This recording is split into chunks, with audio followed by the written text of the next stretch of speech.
I did not expect a single sentence at my own dinner table to change everything I thought I understood about family. It was supposed to be a quiet night in the mountains, a night of celebration, a night where past scars stayed politely out of view. Instead, one careless remark split the room in half, and a small legal envelope unlocked a door I never meant to open. Before we begin, if you believe stories about dignity, truth, and the quiet strength of people who refuse to break you are welcome here. Subscribe if you wish to follow these journeys and tell me which city you are listening from. Now let me take you back to the night when silence became the loudest sound in the cabin. The cabin glowed the way polished amber does under soft firelight. Warm, golden reflections slid across the grain of the long wooden table, following every small vibration of the silverware. Outside, the Carolina mountains stretched into a dark horizon, the winter air crisp enough to make the windows breathe with thin streaks of fog.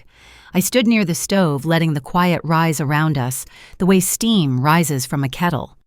This cabin had held decades of voices long before I ever stepped inside it.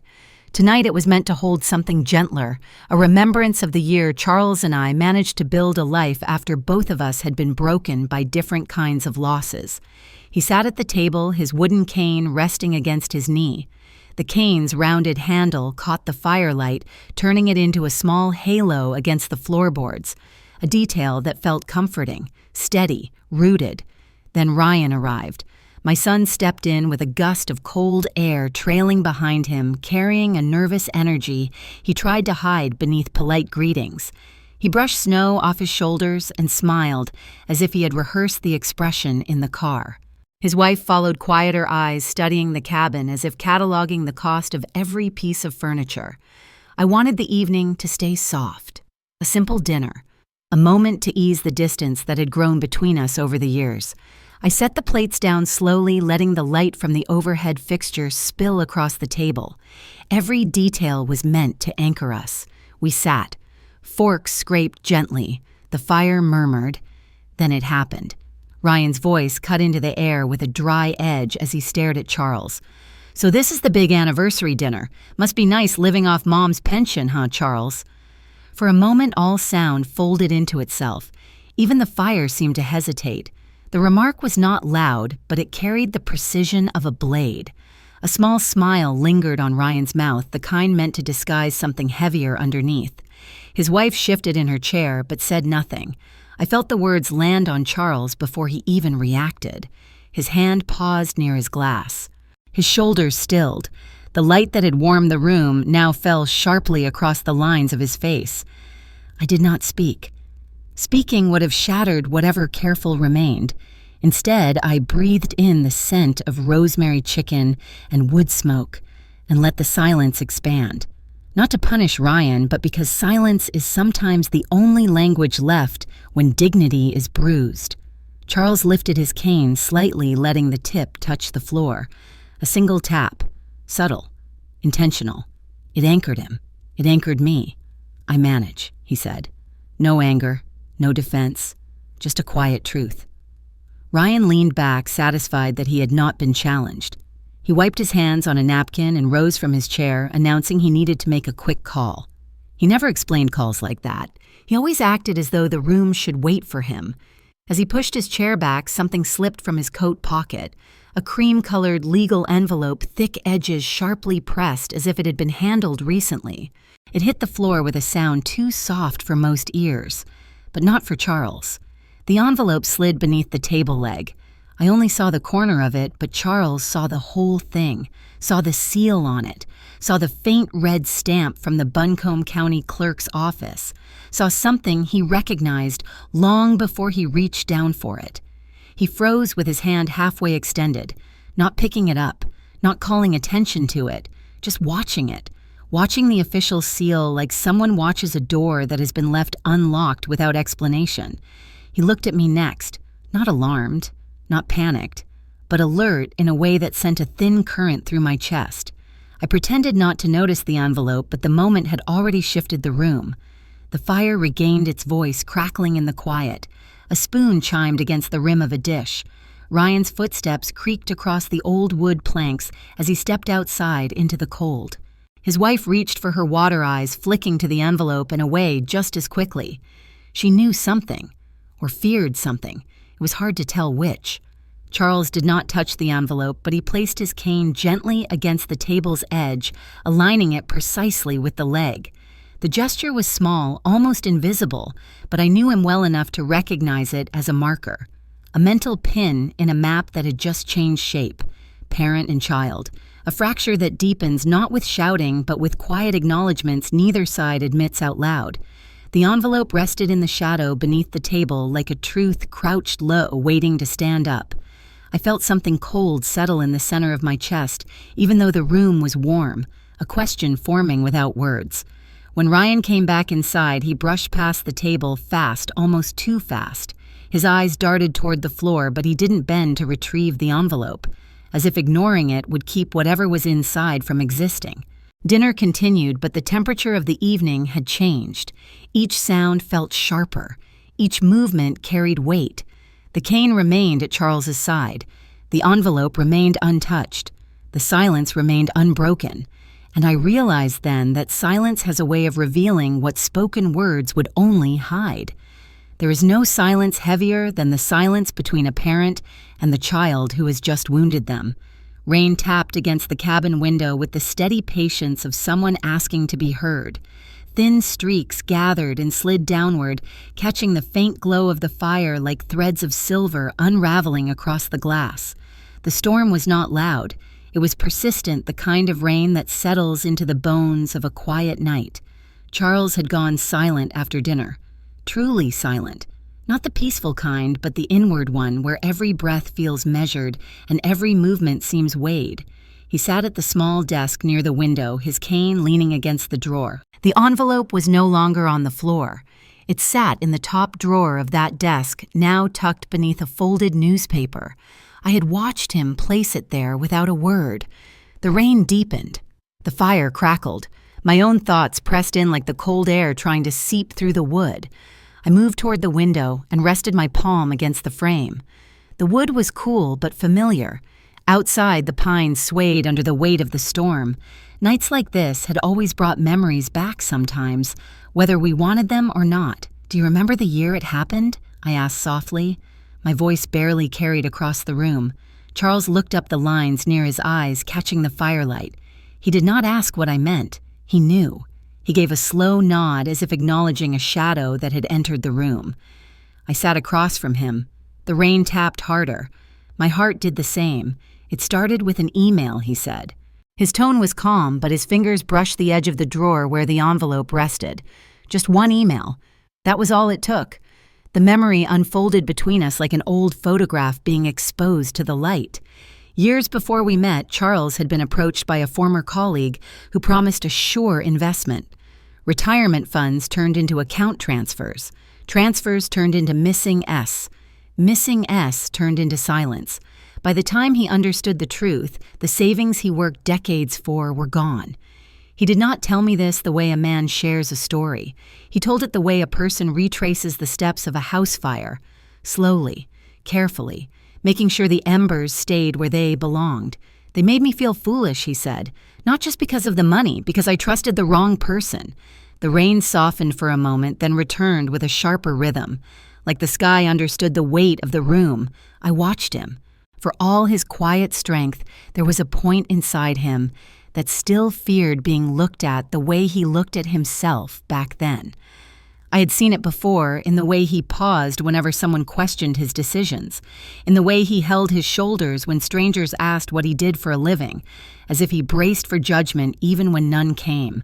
He was a man rebuilt, but rebuilt things still remember where they cracked. I folded my hands in my lap, my own truth pressed against my ribs. When Ryan was 13, I said his father lost his job.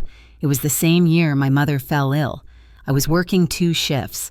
I saw Ryan trying to hold the house together because he thought he had to fill the space his father could not. I should have stopped him. I let him carry weight that never belonged to him.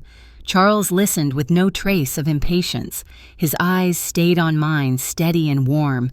That kind of pressure at that age, I continued. It changes how a child sees responsibility.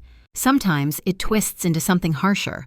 Ryan had been the boy who stacked overdue bills in neat piles on the fridge door, the boy who watched the checking account more carefully than I did some months, the boy who learned early that needing help meant falling behind. That kind of childhood teaches you survival. It does not teach you softness. I felt guilt tighten in my chest, years old but alive. The same guilt that surfaced every time Ryan spoke with that sharpness, every time he acted like he was owed something from the world, simply for enduring it.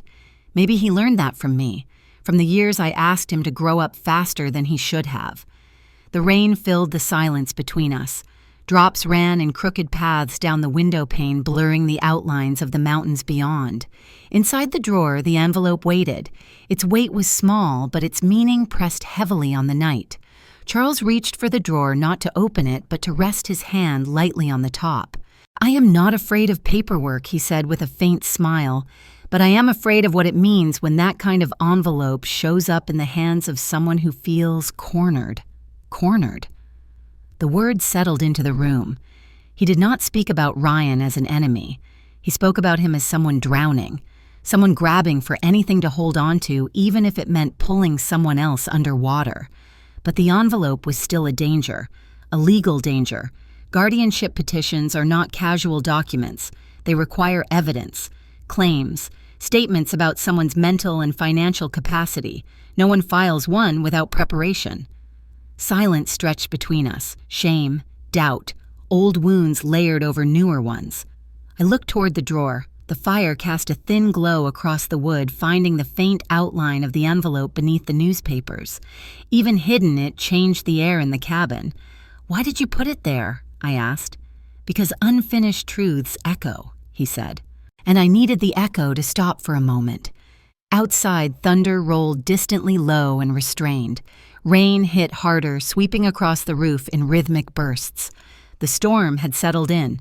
I rose from my chair and moved toward the kitchen counter. The floor creaked under my step. I poured 2 cups of chamomile tea and brought one to him. The warmth of the cup pressed into my hands like a reminder that some things could still comfort. He took the cup with a grateful nod.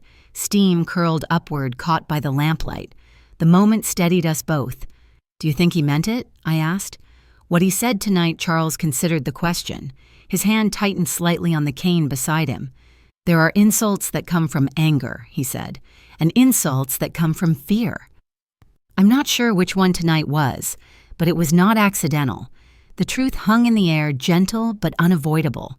I stared at the rain, at the streaks sliding down the glass. Each trail blurred the outline of the world outside the way shame blurs parts of our memory we wish were sharper. "Shame has a longer memory than any apology," I whispered. Charles did not answer. He did not need to, because in the next chapter of our lives, shame would not be the only thing that remembered. The law would remember too, and the envelope in the drawer would not stay quiet for long. Dawn arrived without warmth. A cold blue-gray light seeped through the cabin windows, washing the room in a muted glow that felt more like a warning than a beginning. Mist hung low between the pines, and the frost on the porch boards shimmered like thin shards of glass. I wrapped my hands around a mug of coffee and tried to steady my thoughts as the mountain morning breathed slowly outside. Charles was already awake.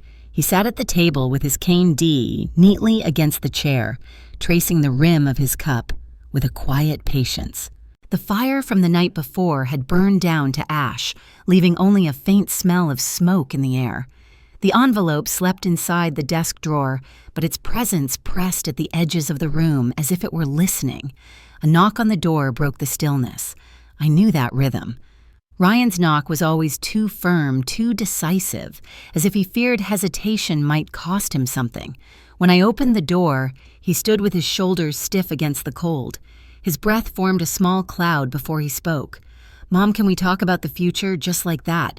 No good morning, no apology for last night, only a topic large enough to crush the quiet inside the cabin." I stepped aside and let him in. He moved quickly, brushing past the table and positioning himself near the kitchen counter, keeping distance between himself and Charles. It was subtle, but my eyes caught it. His feet angled away. His spine tightened. A small shift each time Charles made even the slightest movement. The first tell. Ryan could not sit near him. Charles noticed. His hand closed gently around the cane. He did not raise it, but the soft scrape of its base against the floor marked the moment Ryan's eyes flicked away. "What part of the future are we talking about?" I asked, trying to keep my voice steady. Ryan exhaled sharply as if preparing for a business negotiation he had already rehearsed. "You need a plan," he said. "Long-term decisions. About the house, your accounts, medical care, things like that." The words were general, vague enough to sound reasonable, but there was an urgency beneath them that felt misplaced for a morning like this. "And why today?" I asked. "Because waiting makes everything harder." His answer came too quickly. He reached into his coat and pulled out a folder. Not the envelope from last night. A different set of papers, edges wrinkled from being handled too often. He placed the folder on the table, but did not open it. Charles shifted in his chair. The cane tapped the wooden floor once, sending a small echo through the cabin. The sound spiraled up into the rafters like a warning call. Ryan flinched. "Do you mind giving us some space?" he said to Charles, forcing a thin smile. "This is a family matter." Charles answered by lifting the folder and setting it directly between us. "I think I belong in this conversation," he said calmly. Ryan's mouth tightened. His jaw shifted left in the way it always did when he felt challenged. He did not reach for the folder again. Instead, he stared at me. "Mom, you know I am trying to help. Someone needs to protect what you have left. You cannot expect me to sit back while things change around here." Things. He would not say Charles's name. The cold morning pressed harder against the windows. Ice clung to the corners of the glass. I pulled the folder toward me. The weight of it was wrong, too heavy for something simple. Inside were several documents. Most were old bank statements, outdated insurance forms, and a list of my medications that Ryan had copied from somewhere I did not recall giving him access to. But one page stood out, a signature page with a date from last month. My pulse shifted. I held the paper closer. The signature on the guardianship petition was Ryan's. The blank space beneath respondent was mine. He had filed the paperwork weeks before stepping into my cabin with snow on his shoulders. Weeks before sitting at my table. Weeks before letting me believe last night's insult was spontaneous and not strategic. The cold from outside reached my bones. I looked up at him, and for the first time, he did not look like my son trying to manage too much. He looked like a man executing a plan he had convinced himself was righteous. "Ryan," I said quietly, "did you submit this?" He did not deny it. He straightened his coat and squared his shoulders. "You need stability. Guardianship is a way to make sure you do not make decisions you will regret. I am doing this for you. For me," I repeated. "Yes," he insisted. "You are vulnerable, Mom. You have someone new in your life. Someone who could take advantage." He said it while refusing to look at Charles. Charles rose slowly from his chair. The base of his cane pressed into the floor with a steady, deliberate tap. The sound cut through the cold air like a blade drawn across ice. It was not loud. It did not need to be. The cane carried a truth sharper than words. Ryan stepped back. Charles reached the desk, opened the drawer, and removed the envelope from the night before. His hand did not shake. He returned to the table and placed the envelope beside the guardianship petition. He looked at me first, then at Ryan. "Your mother deserves to see the whole picture," he said. He tore open the seal. The red stamp from the county clerk glowed under the pale morning light. Inside were formal notices, a hearing date, and attached affidavits that claimed I was unable to manage my finances or healthcare decisions. Each page carried Ryan's signature. My breath thinned. Guardianship. A legal declaration that I was no longer capable. A shift of power that would place every decision, every asset, every choice under someone else's authority. Under my son's authority. Ryan reached for the documents, but Charles placed his cane between the papers and Ryan's hand. A quiet, controlled barrier. "Not everyone who says they want to protect you," Charles said, his voice low, "actually wants you to be free." My throat closed. The room dimmed around the edges. The storm outside softened as if listening. My son's face hardened into something unfamiliar, something I had hoped I would never see. The first warning had arrived, and it came dressed not as danger, but as someone I had loved for decades. The fire in the cabin had burned low, leaving only a dim orange glow, pulsing behind the grate. Shadows stretched long across the floorboards, slow and breathing like something alive. I stood with my back to the window, arms folded, feeling the cool air settle against the nape of my neck, while Charles sifted through the documents spread across the table. The guardianship petition was still there. The ink looked darker in the half-light, more deliberate, more final. The edges had curled slightly from being handled so many times since dawn. "What else did he bring?" I whispered. Charles slid a thin stack of papers toward me. The top page bore my name in heavy block letters, not my handwriting, not my request, but my name printed boldly as the guarantor for debts I had never heard of. The flames behind the grate crackled once, sending a small ember spiraling upward. Its light landed on the page, making the numbers at the bottom glint. 5 figures, then 6, lines of credit I had not opened, loans I had never authorized. A hollow thud pulsed in my chest. I pressed my thumb to the edge of the document. My skin tightened when I noticed the signature at the bottom. It was mine, clean, confident, perfectly aligned, except I did not remember signing it. The fire hissed again. Charles lowered himself into the chair across from me. "Forgery is not always a crude thing," he said gently.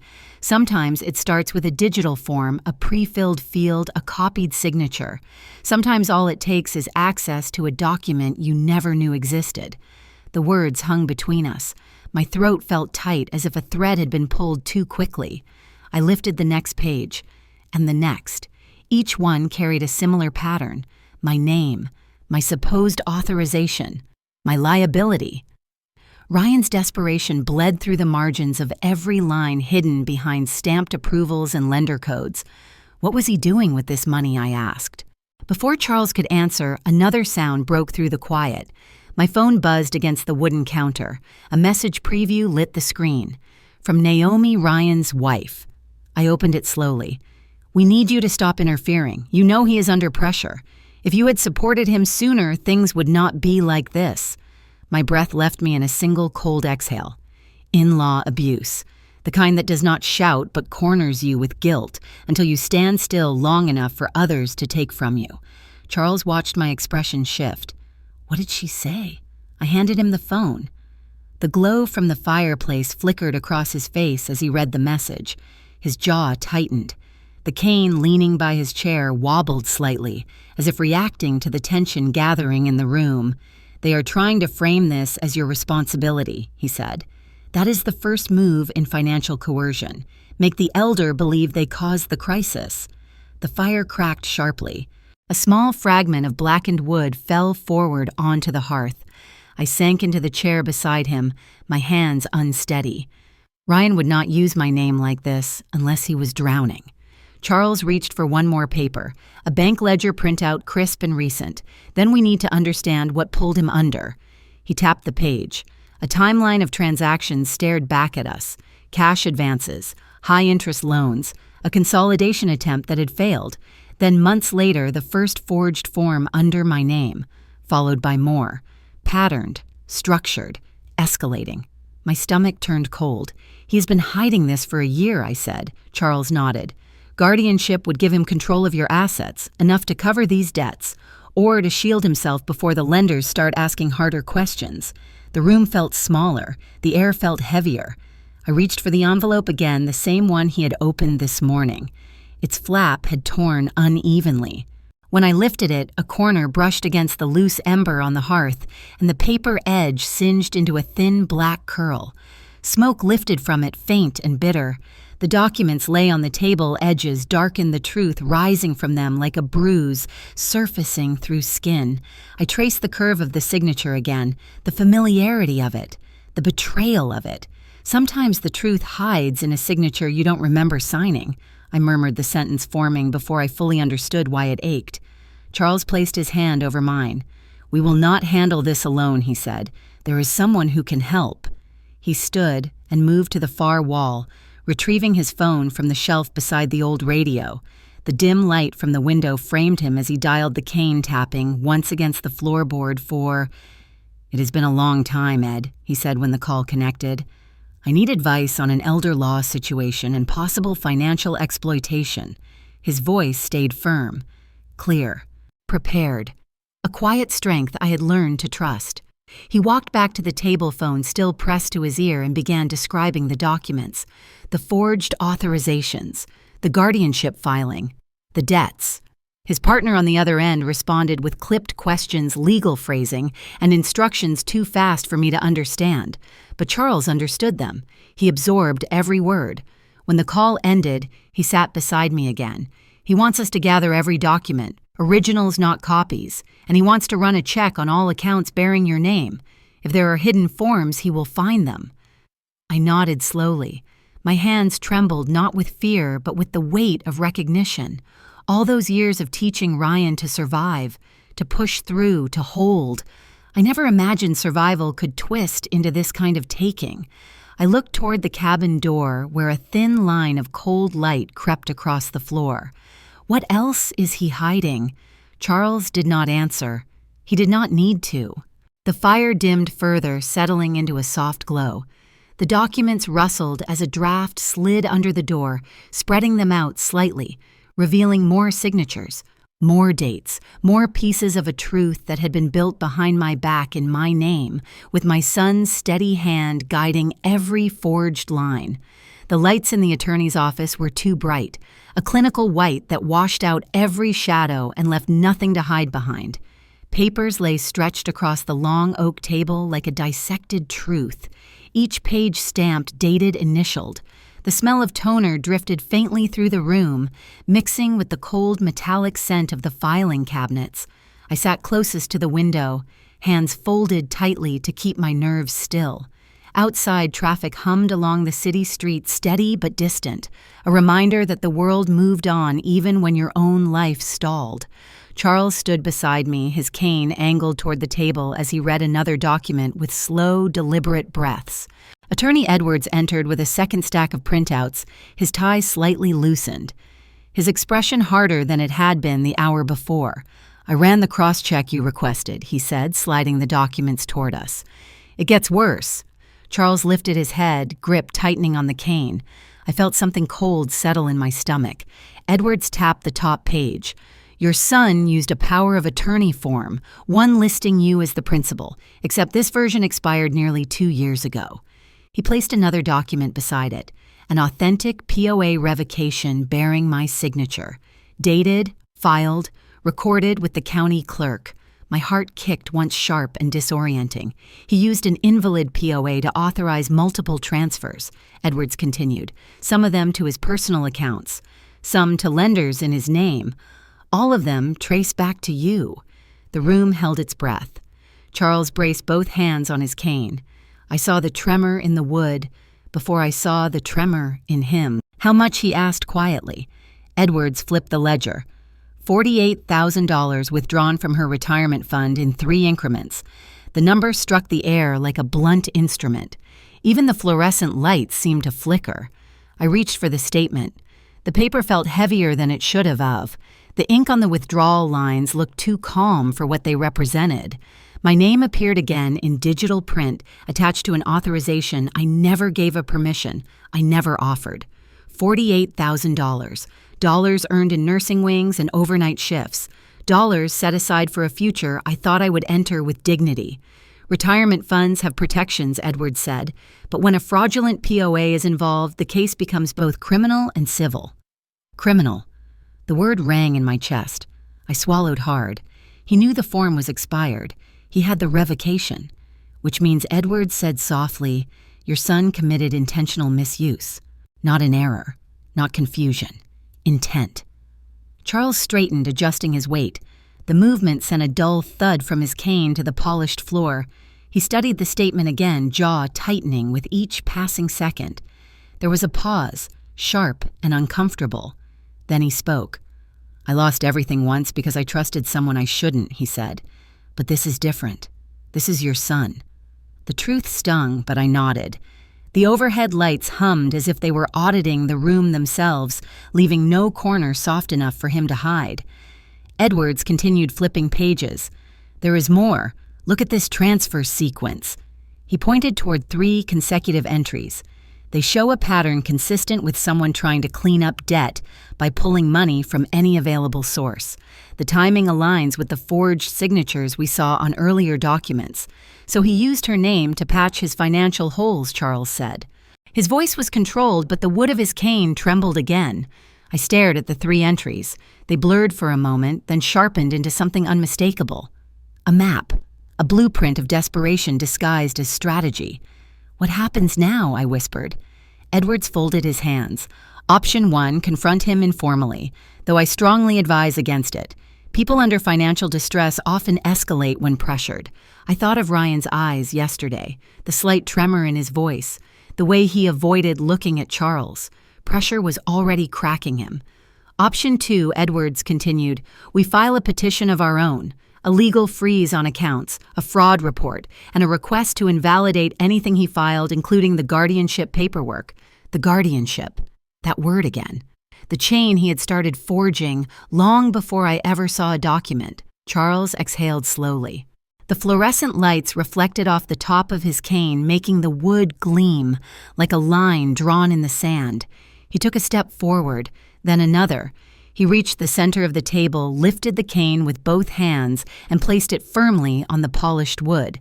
The sound was not loud, but it carried through the entire room. A declaration, a vow, a line that would not be crossed. For a moment, he kept both palms on the cane head slightly bowed.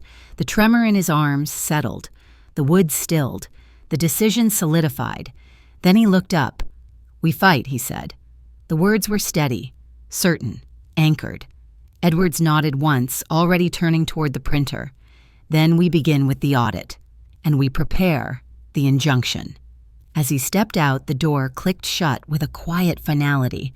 I stared at the cane resting on the table, at Charles standing taller beside it, at the document spread before us, glowing under the harsh white lights. "There are battles we think we've already lost," he said, looking down at me. "But some battles only begin when people believe we have." The signature scene was complete. A man who once lost everything had chosen with the weight of a cane and the strength of calm resolve to stand for me now. Outside, horns echoed faintly. The city moved on. But inside the bright, cold office, the first true line of defense had been drawn.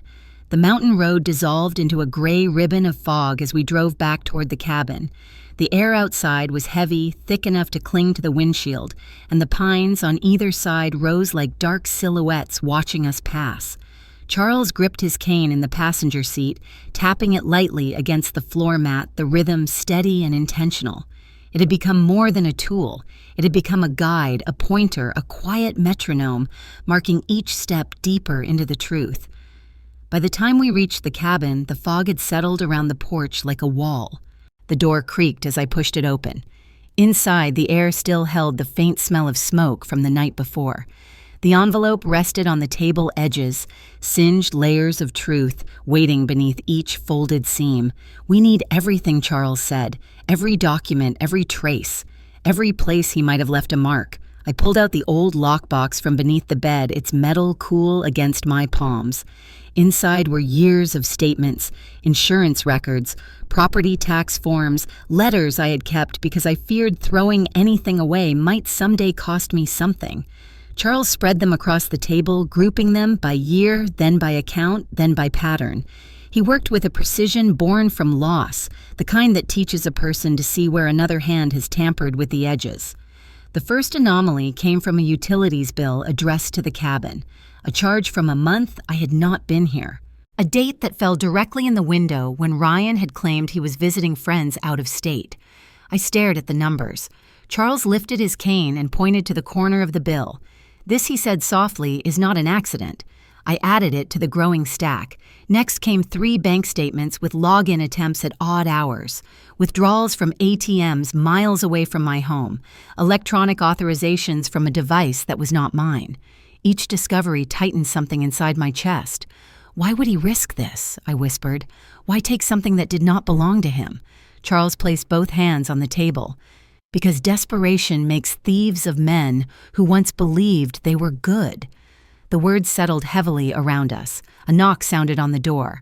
When I opened it, Mr. Callahan, our nearest neighbor, stood with his cap in hand. His face looked uneasy.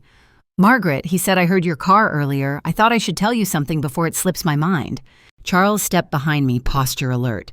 Mr. Callahan cleared his throat. "Your son was up here a few nights back.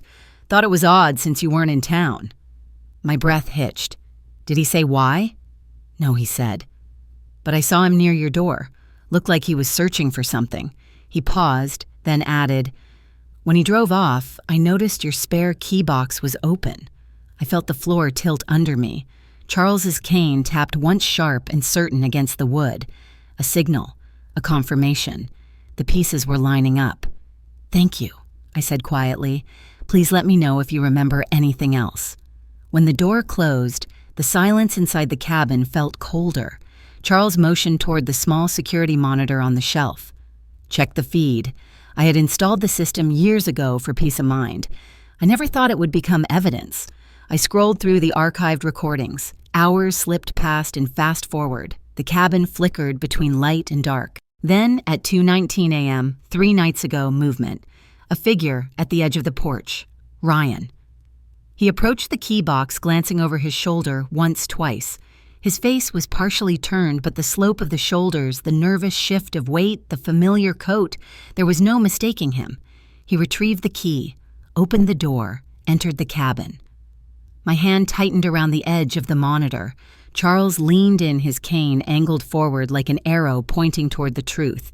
"There," he said. "That is intent." My throat felt dry. He came into my home. He came to find something Charles said, or to place something. The dual psychology unfolded brittle and raw.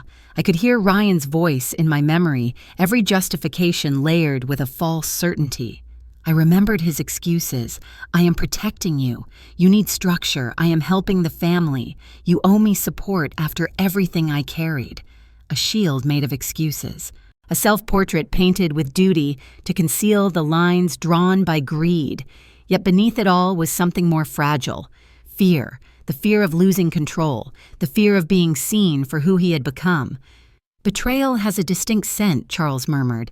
"It smells like the fear of being exposed." The cabin seemed smaller, the walls closer, even the shadows felt aware. We returned to the documents. Charles's cane tapped the table as he hovered over a new page, a loan inquiry filed 2 months before the unauthorized withdrawals. He pointed toward the signature block with the cane tip. "That signature is a copy," he said. "Look at the pixelation, a new layer, a new crack in the story Ryan had built." I added the printout to the stack. Next came phone records, a list of calls I had never made, conversations with lenders, requests for extensions, phrases like verbal authorization and pending identity verification. Each page whispered another betrayal. Each whisper grew louder. As we worked the envelope, a burned edge curling like a warning stared at us from the table. Whenever I paused, my eyes drifted toward it. It was no longer just a container. It had become a symbol of everything that had been hidden. A door, a threshold, a veil pulled back. Hours passed. The fog outside thickened until the world beyond the window disappeared entirely. The mountains dissolved. The trees sank into a pale gray sea. It felt fitting. Betrayal is a fog of its own. Cold, heavy, slow to lift. Charles finally placed his cane firmly on the table, drawing my attention. "We have enough for the next step," he said. "A timeline, a pattern, evidence of intent." "And what comes next?" I asked. His expression hardened with resolve. "We show this to Ed, and then the court." The fire crackled in the corner, throwing a thin line of light across the document spread before us. Truths gathered like threads in a net, each one leading to the same center, my son's unraveling fear. And the damage he was willing to cause to keep it hidden. The public library smelled faintly of dust and old bindings, a quiet cold that clung to the metal shelves and the narrow tables tucked between them. White fluorescent light washed over everything, making the documents spread before us look even starker, as if truth preferred this sterile brightness. Charles and I sat side by side at a small table near the legal resources section. The windows behind us framed a winter sky, pale and brittle. His cane rested against his leg wood, polished by decades of use, the tip angled toward the stack of papers the way a compass leans toward its true north. Attorney Edwards had given us clear instructions: prepare a full response to the guardianship petition, gather counter evidence, and document every instance of financial exploitation. This was the quiet part of the battle, the deliberate preparation before anything reached a courtroom. The library was almost silent except for the occasional rustle of pages and the soft hum of the heating vents. Charles lifted the first form, his voice low as he read.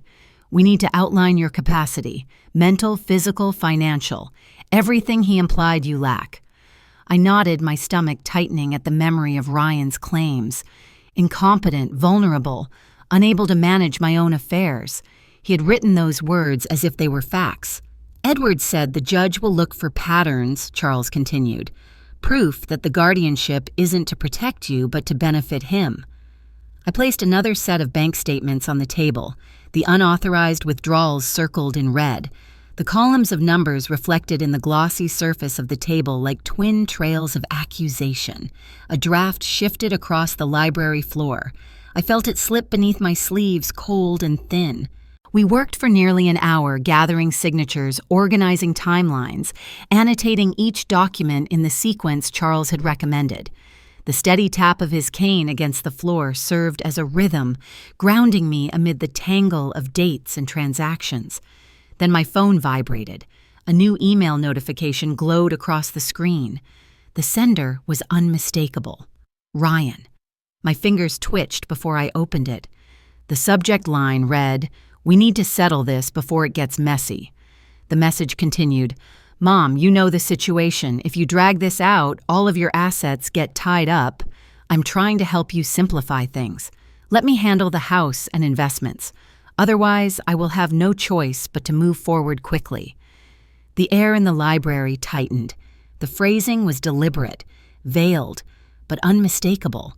Settle this, simplify things, move forward quickly. Charles leaned closer, eyes scanning the message. His jaw hardened. "He's threatening to liquidate your assets," Charles said. "He wants you scared enough to back away." The cold fluorescent lights hummed overhead. I felt a faint tremor travel up my arms. "He thinks speed will give him advantage," I whispered. "He thinks noise will Charles corrected. But justice has its own rhythm." He reached into his coat and pulled out a small digital recorder. It was worn around the edges, metal dulled from use. My breath caught. "You recorded the dinner," I said quietly. Charles nodded. Every word after he insulted me. Not for revenge, for clarity. He placed the recorder on the table and pressed play. Ryan's voice spilled into the space between the bookshelves, lowered but sharp enough to bite. "You really think he is safe for you? Mother needs structure. I will make sure everything is handled." Then another line colder. "She won't fight it. She never does." Hearing it in the stillness of the library felt different than hearing it at the table.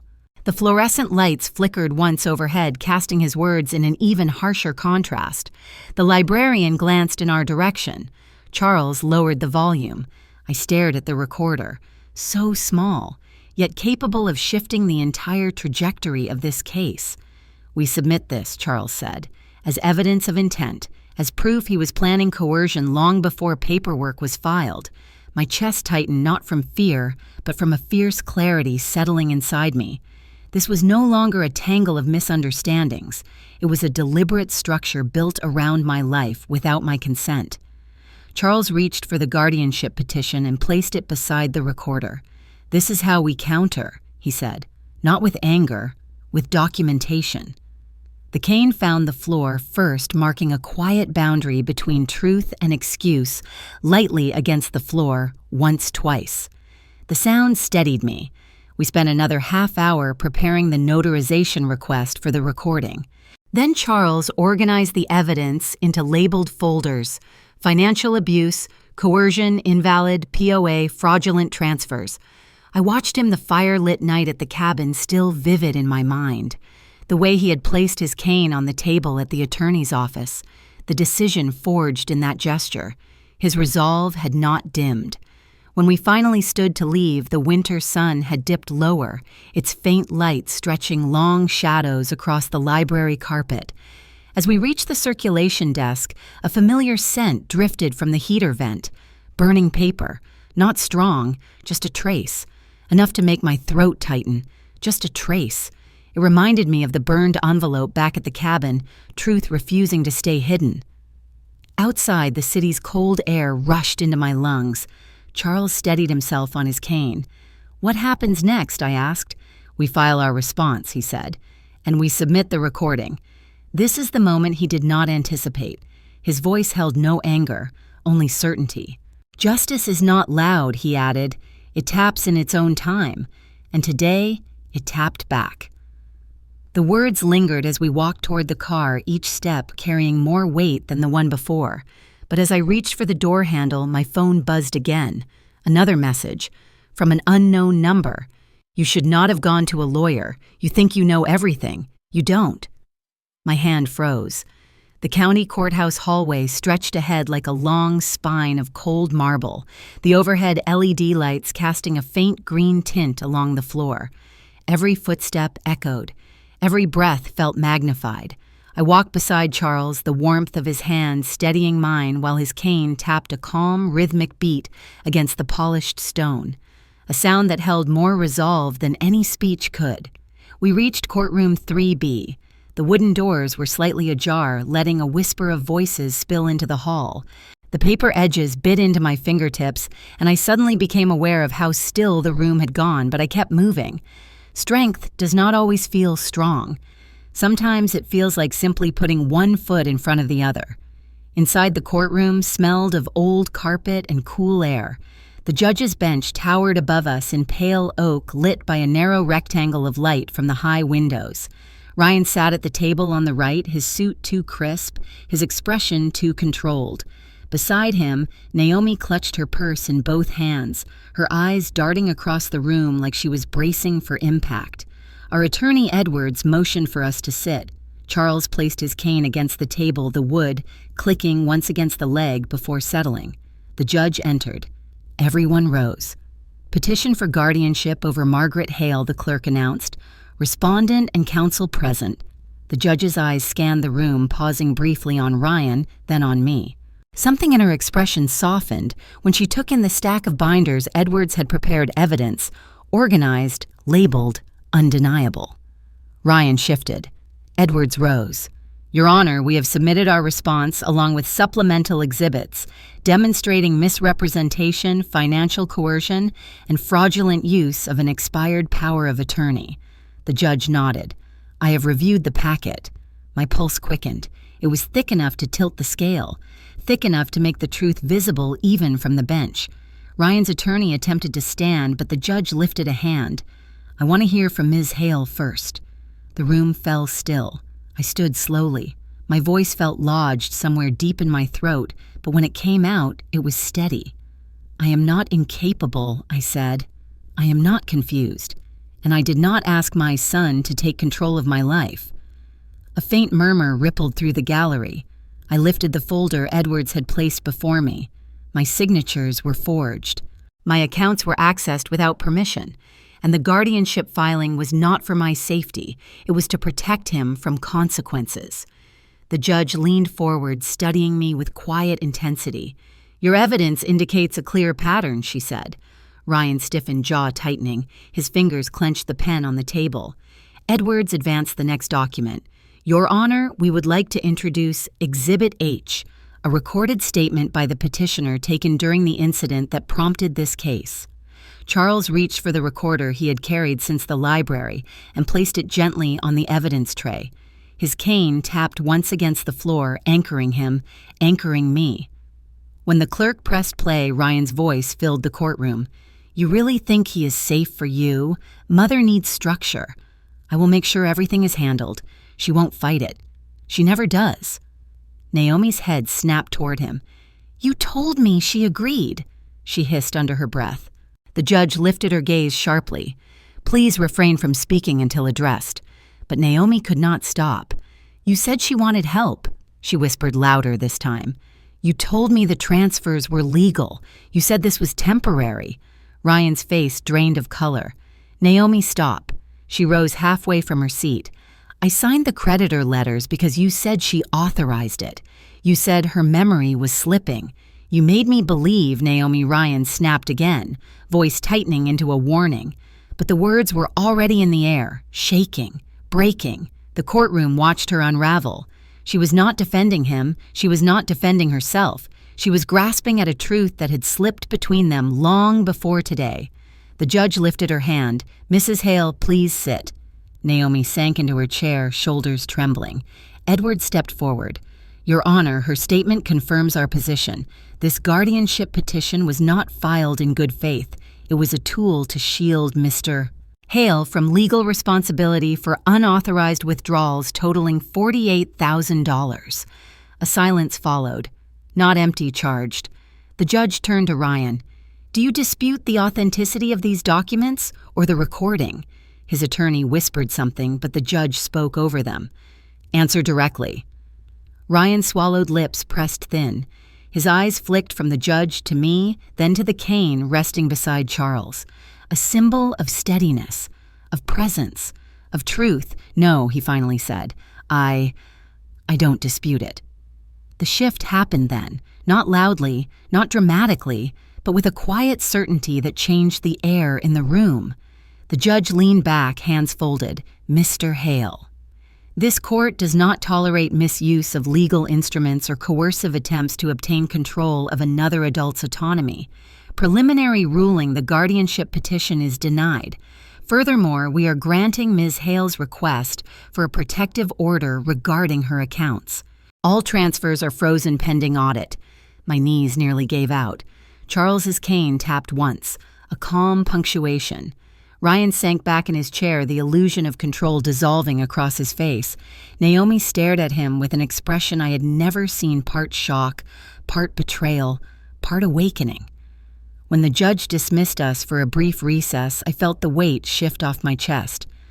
Not entirely, but enough to breathe without fear pressing against my ribs. Charles placed his hand on mine. "When the truth stands upright," he said softly, "no one has anything left to lean on." The echo lingered long after the words faded.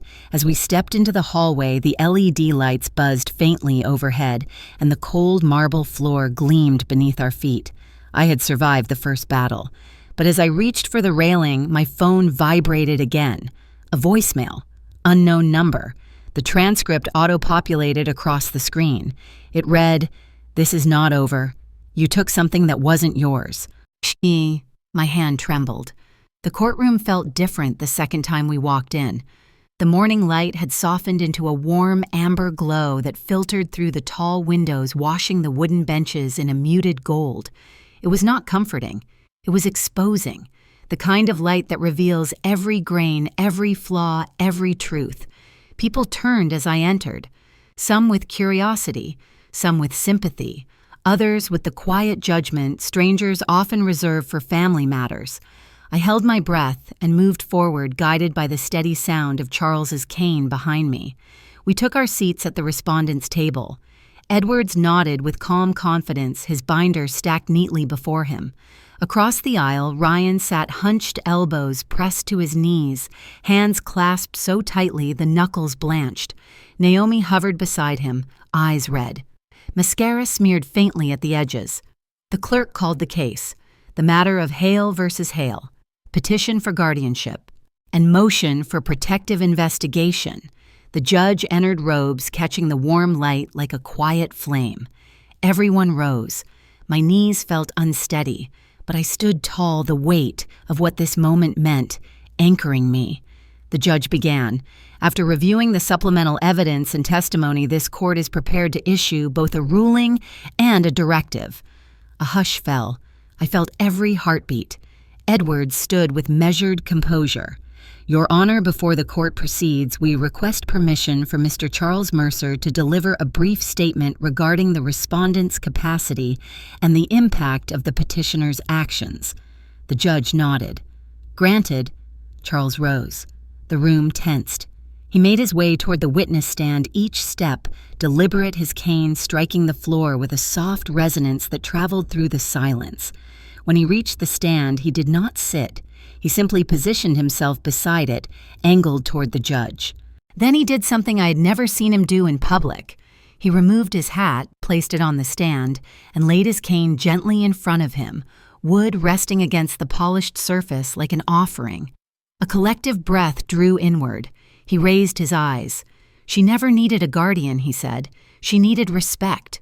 The words struck the room like a bell rung in perfect stillness. No flourish, no anger, only truth carved cleanly and left to stand on its own. The judge did not move for several seconds. Then she nodded slowly, gravely. "Mr. Mercer," she said, "your statement is noted." Charles returned to his seat, the cane resuming its quiet rhythm on the way back. The base of his cane pressed into the floor with a slow, deliberate rhythm, cutting through the cold air like a blade. The judge lifted the guardianship petition. "This petition is hereby denied in full." A faint sigh rippled through the gallery. My breath released shaky and long. The judge continued. "Furthermore, evidence presented by Respondent's Counsel shows probable cause for financial exploitation under state elder protection statutes. Therefore, this court orders a formal investigation into misappropriation of funds, unauthorized account access, and fraudulent use of expired legal instruments." Ryan jerked his head up. "Your Honor." She raised a hand. "You will speak when spoken to." He swallowed the words, but the panic in his eyes could not be contained. Naomi shifted away from him, inch by inch, like someone pulling back from a slow-moving fire. The judge turned to me. "Ms. Hale, do you wish to make a statement before proceedings conclude?" I stood. My legs trembled, but my voice did not. "I never wanted this," I said quietly. "I wanted my son. I wanted honesty. I wanted safety. I wanted dignity in the years I have left." I looked at Ryan, truly looked. The boy who once stacked overdue bills on the fridge. The boy who felt responsible for things he should never have carried. But the man before me had taken those scars and turned them into weapons. "My autonomy is not a burden," I continued. "My independence is not a threat, and my life is not a resource to solve someone else's fear." The judge bowed her head slightly. "Thank you, Ms. Hale." She turned her gaze to Ryan. "Mr. Hale, based on what has been submitted today, you are advised to retain independent counsel. You may face civil consequences and possibly criminal charges depending on the results of the investigation." The pen slipped from his fingers, landing without sound, yet the tremor that followed ran up his arm like a confession he could no longer swallow. "I was trying to help," he whispered. "I was helping the family. I did what I had—" "Stop," the judge said firmly. "Good intentions do not excuse illegal actions, and coercion is not care." Ryan opened his mouth again, but Naomi spoke first. "You dragged me into this," she said, voice cracking. "You told me everything was legal. You told me she needed oversight. You said she was losing control. I did it for us," he snapped. She recoiled. "You forged her signature for us." His silence answered for him. The judge banged her gavel once. "The court will recess while arrangements for the investigation team are made." Everyone stood. The courtroom rustled with movement, but I did not move. Not yet. My hands rested on the table, fingertips brushing against the burned-edged envelope I had kept with me, a reminder of where this unraveling began. Amber light spilled through the high windows, settling on the table like a verdict delivered before a word was spoken, a reminder of where this unraveling began. Morning arrived in the soft way spring often comes to the mountains. Light slanted through the pines like pale silk, brushing across the cabin walls and settling on the dining table. The air carried a faint scent of thawed earth lemon oil from the wood polish and the crisp freshness of a season beginning again. Then my phone vibrated. A new voicemail. Same unknown number. This time the transcript loaded instantly. "You think the court protects you. It won't protect you from what comes next." Cold crept along my spine. The petition was over, but the danger was not. Morning arrived in the soft way spring often comes to the mountains. Light slanted through the pines like pale silk, brushing across the cabin walls and settling on the dining table. The air carried a faint scent of thawed earth lemon oil from the wood polish and the crisp freshness of a season beginning again. I sat at the table with a stack of documents that no longer frightened me. Legal words once felt like traps. Now they felt like rails, boundaries, a path built for me instead of around me, a new trust, My name, my terms, my future. Edwards had driven up the day before, spreading the papers across this same table. He walked me through each clause, each safeguard, each successor trustee. He never raised his voice, never rushed my questions. He let me read the pages twice, sometimes 3 times without judgment. It was the first time in months that I felt the law was not a looming shadow, but a lantern guiding my steps. When he left, he pressed the folder into my hands and said, "From here on, no one touches what is yours unless you invite them to." His words stayed with me while I signed the final page that morning. The pen felt steady in my hand. My breath did too. The trust was complete. I closed the folder and glanced at the doorway connecting the kitchen to the porch. Through it, I could see Charles outside near the old workbench sleeves rolled to the elbows, tools laid out in an orderly line. Sunlight scattered on the ground in broken pieces, falling exactly where he worked. He was rebuilding the table, not this one, the old one. The table that had carried 40 years of meals, arguments, holidays, and mended fences. The one that had cracked in 2 winters ago after a particularly cruel freeze. I had wanted to discard it then, but Charles refused. He kept the pieces, sanded them in quiet intervals, stored them in the basement until I was ready to see them again. Now, plank by plank, he was bringing it back to life. I watched him align 2 sections, press them together with patient hands, and secure them with new dowels. His cane leaned against the bench, casting a slim shadow on the ground. Every so often he reached for it, lifting himself with a familiar movement. Tap, tap, tap. But today the sound was different. Not urgent, not bracing, not warning. It was rhythmic, almost tender, matching the pace of his breathing. A sound that had once accompanied fear was now marking the cadence of restoration. The cane had become a metronome for healing. I stepped outside, letting the sunlight warm my face. The wood shavings on the ground curled like thin ribbons, and the scent of cedar drifted around us. "Is it holding together this time?" I asked. Charles nodded, brushing sawdust from his palms. Tables break only when houses forget how to hold them, but this house remembers. I smiled, a small one but genuine.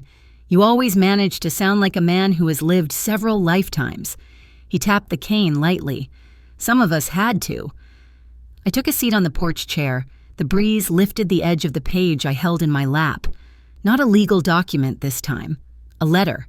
Handwritten. Short. Meant for one person only. Ryan. I had rewritten it 3 times, each draft a different shape of hurt and hope. The final version was only a single sentence. It surprised me when I realized nothing more was needed.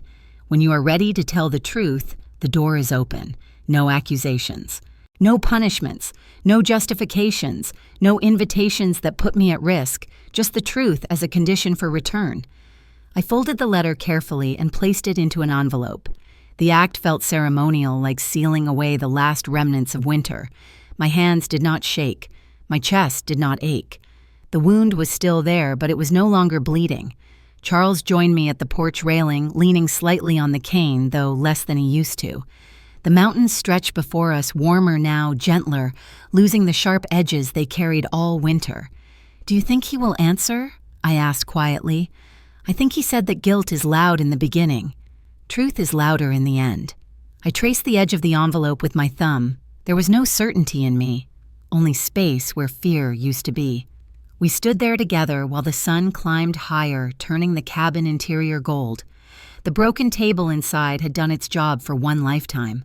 The restored one outside would carry the next. For the first time in months, I felt a sense of belonging inside my own skin again. Justice kept me standing.